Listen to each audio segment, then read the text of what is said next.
Welcome to the Learning Pines YouTube. We hope this video helps. You start by preparing the form so calendar events can be created automatically. Open the form, add a date or date/time question, and enable email collection. This gives you an organizer and timestamp. Then choose responses right arrow link to sheets so every submission is recorded in a spreadsheet. Once done, skim the sheet to confirm columns: timestamp, email, event date, title, description. These clear headers make mapping simple when you connect to calendar in the next steps. Now set up a light app script that watches new rows and creates events. Open extensions, then app script from the linked sheet, paste in a short function that reads the latest response columns and calls calendar app. Create event or create all-day event.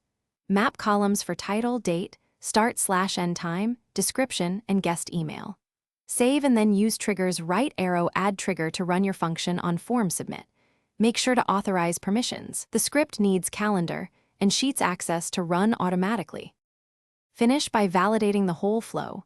Submit a test entry and watch for the created calendar event and guest invite. If nothing appears, open the app script executions log to see errors, then fix column names or variable references in the code. Make sure your spreadsheet and calendar share the same time zone to avoid off-by-one-day mistakes. Once tests pass, leave the on-form submit trigger active. If you change form columns later, update the script mapping and retest immediately to prevent missed events. Thanks for watching. Consider subscribing if we helped you.